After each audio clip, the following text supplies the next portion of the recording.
নমস্কাৰ, মোৰ পুনৰবাৰ ভিডিঅ'লৈ স্বাগতম। আজি আকৌ বিয়ানাম খাবলৈ ওলালোঁ। এইটো মোৰ মামা হয়। মামাই মানে নতুন কইনা আনিছে, সেয়াই চাবলৈ যাওঁ। নাম এষাৰি পাতিছে, নাম বিয়া মানে এনেকৈ পাতিছে, গৈছোঁ খাবলৈ।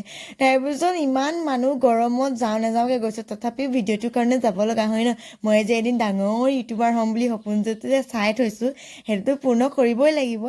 সেইটো কাৰণে সপোনৰ চলেৰে আৰু সপোনে মোক ঠেলি ঠেলি বিয়া নামলৈ জানো আগতে যোৱা নাছিলোঁ, কিন্তু এতিয়া গৈছোঁ। আৰু কি ক'ব, এই ডাঙৰ সপোন যে চাই থৈছোঁ মই, এদিন যে মই ডাঙৰ ইউটিউবাৰ হ'ম, কিমান যে ভাল লাগিব।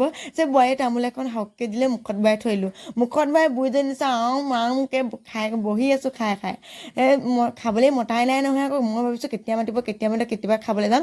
তাৰপিছত মাতিলেই নহয় সৰহকৈ, মোৰ একদম দিলটো গাৰ্ডেন হৈ গৈছিলে। তাৰপিছত সুধিছে, ছাগলী খাবানে মাছ খাবা? মই কৈছোঁ মাছকে দি দিয়ক, ছাগলী গোন্ধাই নহয়, বৰ ভাল নালাগে। শেষত আকৌ দৰাকণে দেখিছে জুলুঙা মোনা লৈ ফুৰিছে, সেয়া দৰাকণে তামোল এখন লাষ্টত আকৌ এখন দিলে, খাই আকৌ ঘৰলৈ আহিলোঁ। যদি মোৰ ভিডিঅ'টো ভালে লাইক কমেণ্ট কৰিব, আকৌ নকৰাকৈ নাথাকিব দেই। ইউটিউবাৰ হ'ম বুলি ভাবিছোঁ নহয়।